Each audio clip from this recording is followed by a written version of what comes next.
already guys, welcome back to the channel. So lahat tayo merong mga relatives guys na nasa ibang bansa, ano, sa either OFW o yung mga nag-migrate na sa ibang bansa. Yan, katulad namin. So may mga relatives kami na nasa Pilipinas.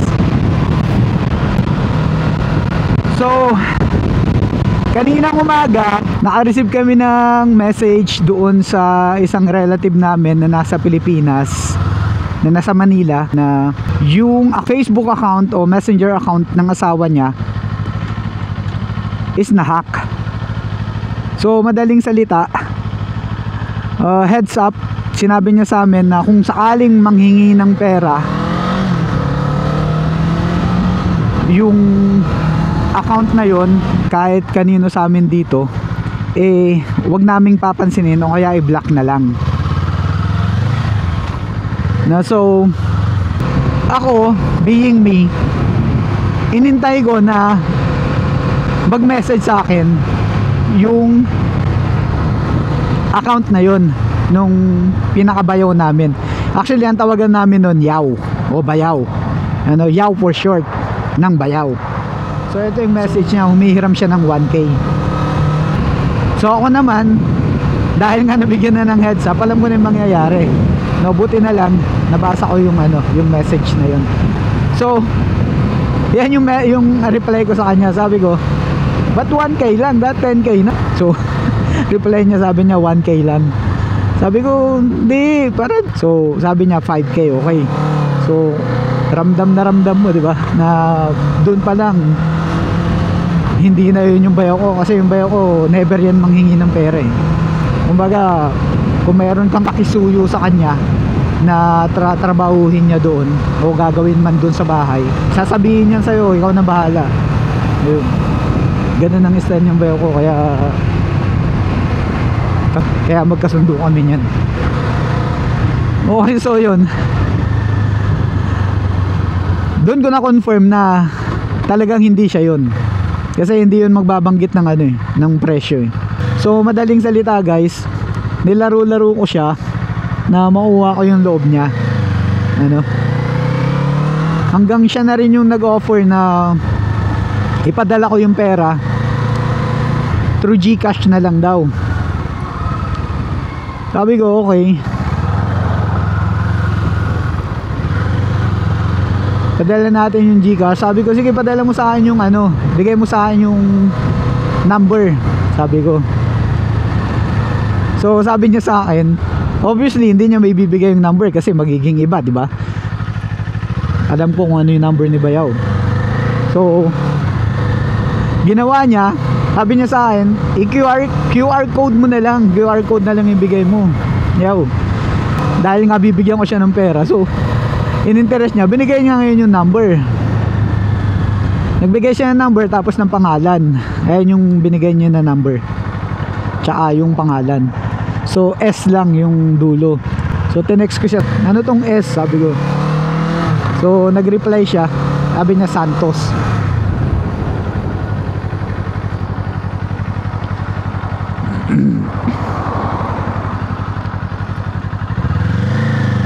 So nag-reply siya, sabi na Santos guys. So yun na nga, sabi ko sa kanya, sige yaw, papadala ko mamaya. Siguro inip na siya, kasi we started messaging at around 9 AM guys. Ayan yung yung time stamp namin nung message namin. Tapos hanggang kanina 3:30 to 4 nagme-message pa rin siya. So in between 9 to 3:30 PM patuloy siyang nagpa-follow up sa akin. So ako pinapaasa ko lang siya na oo, ganito, ipapadala ko sa'yo.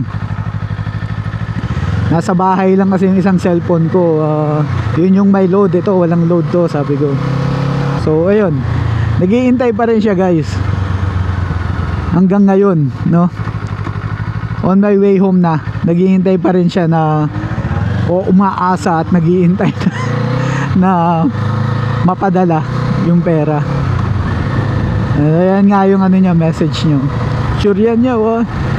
Sabi niya, ano, pambayad daw ng ano, yan sabi niya. So, yun guys. Hanggang ngayon, hindi ko pa siya nire-reply. Sabi ko, after 2 hours, uwi na ako, sabi ko. So, talagang atat na atat yung lolo mo na makuha yung ano, yung padala na guys.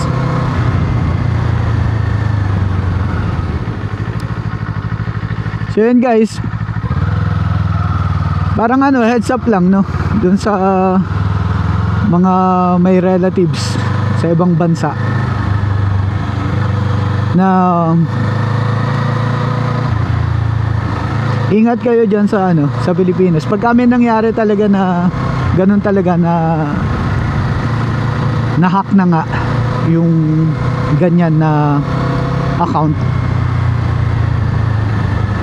mas mabuti agad-agad ma-inform, lalo na yung mga nasa ibang bansa na family nyo, ano, para ayun, katulad nun nangyari sa amin na heads up nga, nabigyan kami ng enough time, ano, para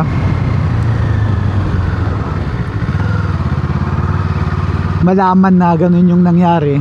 May iwasan namin yan, katulad nyo, naiwasan namin na kung sakali man hindi maloko nung scammer na yun. Napakahirap kitain ng pera guys, no, lalo na dito sa ibang bansa.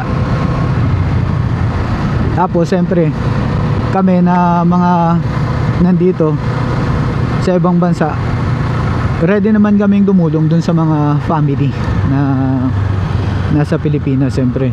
So yan yung mga tao na hindi patas lumaban guys, no, sa buhay. So yung mga yan, may karma din yan guys. Isa sa mga araw na to, makakarma din yung mga yan. Buti na lang mo, nabigyan kami ng heads up nung asawa na yun nga, na-hack yung account. Kung hindi, no, imagine magkakaroon siya ng pera ganun-ganun lang. Easy money, di ba? Kung iisipin guys. So kung hindi kami nabigyan ng heads up ng asawa, malamang sa malamang merong nagoyo yung scammer na yon, yung hacker.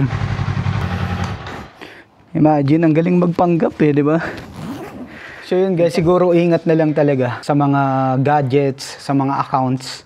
Ano, may mga paraan naman na ngayon na pwede mong i-set up ng 2-step verification yung mga Facebook account natin. Check nyo na lang online, makikita nyo yan. Ano, yung magte-text at saka mag-i-email para ma-confirm na ikaw nga yung nag-login doon sa account mo. Kasi napakahirap guys, imagine, nagtatrabaho ka sa ibang bansa. Lalo na yung mga OFW na mga kababayan natin sa ibang bansa. Nagsisikap na magtrabaho sa ibang bansa para may padala sa pamilya sa Pilipinas. Pero ang mangyayari, maluloko lang, may scam lang nitong mga scammer na to. So, yun guys, babala dun sa mga kababayan din natin dito sa US o kahit sa angmang parte ng mundo. Ano yun, lalong-lalo na sa mga OFW na mag-ingat kayo, lalong-lalo na pagka naghihingi ng pera yung relative nyo. Ano, magkaroon na kayo ng suspicion. Siguro, i-double check nyo, mas maganda tawagan nyo. Video call para malaman nyo na siya talaga yung nangihingi ng pera na yun. Make sure lang natin na hindi tayo maluloko ng mga nagagrab ng opportunity, especially mga scammers. Okay guys, so yun lang yung gusto ko i-share sa inyo. Napakahalaga na mag-ingat tayo. Okay, so hanggang dito na lang tong video na to guys. Ingat kayo lagi. Ingat sa pagmamaneho. Kita kayo sa susunod na video.